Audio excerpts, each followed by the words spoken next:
welcome back again. So this is a short vlog today, and this vlog is all about pasasalamat 2023 and 2024 para sa pamilya na hindi nang iwan at laging tumutulong sa akin, and I really appreciate it. We have a 5 participants, and ito na, ipapakita ko na sa inyo ang mga tao na ito na nagbibigay sa akin from the heart. And ang 5 participant na ito na napili ko ay sila talaga yung nagbibigay sa akin from the heart, and wala kang maririnig sa kanila na etc. kung ano-ano na makakasama ng damdamin mo. Either na nagbibigay sila ng advice para naman makatulong sa future mo. And sa mga 5 participant na ito na napili ko for family side na pinapasalamatan ko ay nagamit ko naman sa tama yung binigay nyo, at kahit papaano gusto ko pa rin magpasalamat. Siyempre, tao lang din ako na nakaka-appreciate, tao lang din ako na gustong magpasalamat sa inyo dahil pamilya ko kayo. Anyway, so bago ko i-explain sa inyo ang 5 participant na ito, gusto ko muna sa inyo magbahagi ng konting kwento about myself. Mahaba-haba na rin ang proseso ng pinagdaanan ko sa life. A few moments later. I get a more learning from my situation, and sinacrifice ko yun.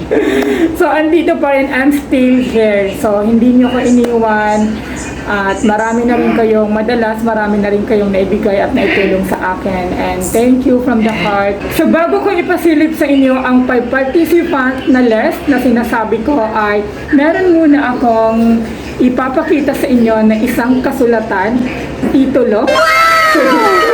Titulo na galing sa kayamanan, galing sa, charot, hindi. To be honest, ito ay isang ticket and flight to go ibang bansa.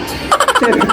Hindi siya pupunta ng ibang bansa. Only Manila lang siya. Philippines. So, I don't have to know when the schedule, kung kailan ako pupunta ng Manila, but to be honest, this is a blessing ticket for me, and ito yung pinakamagandang natanggap ko. And siguro itatanong niyo, kung mapasok siguro sa isip niyo na ano yung gagawin ko doon sa Manila, magtatrabaho ba, mag-vlog, make some friends, and mamamasyal.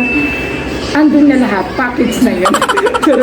So, ayan, so ito yung pinakamaganda na na-achieve ko ngayon sa life ko, kasi meron akong 1-way ticket papunta ng Manila. And problema ko na yun, pabalik ng Mindanao. Charot. So ito, hindi ko na patatagalin. Alam kong excited na kayo para malaman ng 5 participant candidate na ito na pamilyang pinatibay at magandang samahan. Charot. So eto na sila. Sila yung mga heartily giving na nagbibigay sa akin na madalas nakakatulong sa akin. And candidate 5, pasok. Ayan. So, number 1, Ijipa Baguan Balindong.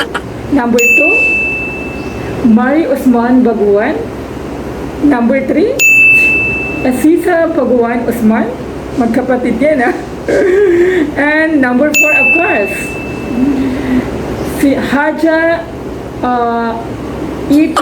Baguan Balindong. And the last one but not the last,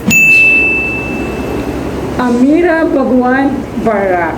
And sila talaga yung mga families na madalas nagbibigay sa akin ng sponsor, tulong, and heartily na wala silang mga maraming sinasabi, and ang babait nila. So para sa akin, thank you sa inyong 5 dahil meron kayong kabutihang puso. Yes, may mga tao talagang hindi nila kailangan ng kapalit. Ang mahalaga sa kanila, natulungan kanila at nakita nilang masaya ka at okay na yun sa kanila.